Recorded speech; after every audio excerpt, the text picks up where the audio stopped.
Hello friend, কেমন আছেন সবাই? আজকে চলে এসেছি আবার নতুন একটা ভিডিও নিয়ে। আমরা প্রত্যেকেই বাচ্চাদের জন্য ম্যাগি করি, কিন্তু বাচ্চারা একঘেয়া ম্যাগি সেদ্ধ করে দিলে খেতে চায় না। তার জন্য আজকে একটু নতুনভাবে ম্যাগিটা আমি একটু রান্না করব। তার জন্য আমি নিয়ে নিচ্ছি প্যানে 1 চামচের মতন তেল। এবার এর মধ্যে দিয়ে দিচ্ছি পেঁয়াজ। পেঁয়াজটা দিয়ে একটু ভেজে নেব নাড়িয়ে। শীতে তো নানা রকম সবজি পাওয়াই যায়, তো চলুন সেই সব সবজিকে কাজে লাগিয়ে ম্যাগিটা তৈরি করে ফেলি। সবজিতে প্রচুর পরিমাণে প্রোটিনও থাকে। ম্যাগির সঙ্গে এটা দিয়ে বাচ্চাদের একটা নতুন ধরনের একটা ম্যাগি রেসিপি তৈরি করে দেবো। এবার এর মধ্যে দিয়ে দিলাম গাজর, ক্যাপসিকাম, এগুলো সব একটু হালকা ভেজে নেব। হালকা করে ভেজে নিচ্ছি। এর মধ্যে দিয়ে দিলাম সামান্য নুন। ম্যাগি মশলাটা এর মধ্যে দেবো, তো ম্যাগি মশলার মধ্যে থাকে নুন, তার জন্য আমি এখানে নুনটা একটু কম করেই দেবো। দিয়ে এটা ম্যাগি একটু খুব ভালো করে ভেজে নিচ্ছি। ভাজা হয়ে গেছে।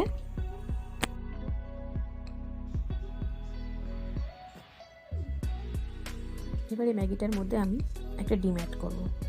ডিমটাকে আমি একটু ফাটিয়ে এর মধ্যে দিয়ে দিচ্ছি এবং একটু ভেজে নিচ্ছি। ডিমটাকে ঝুরি ভাজার মতো করে ভেজে নেব।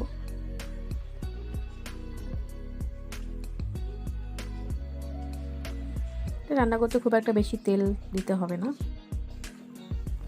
খুব সামান্য তেলে রেসিপিটা করব।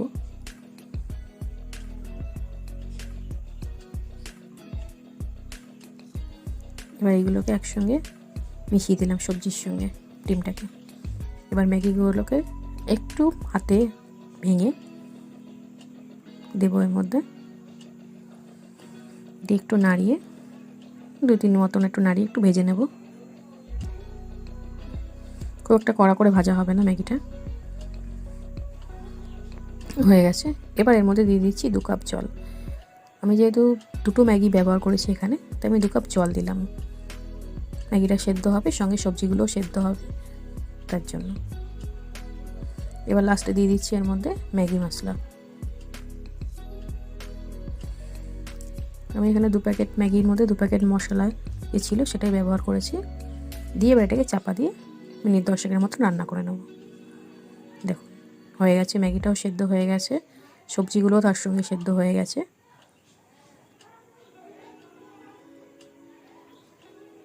খুব সুন্দর একটা রেসিপি, বাচ্চাদের খুব ভালোও লাগবে।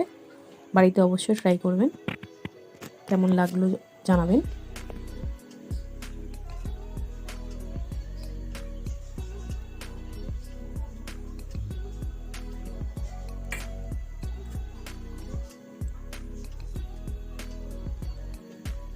সম্পূর্ণ ভিডিওটা দেখার জন্য আপনাদের ধন্যবাদ।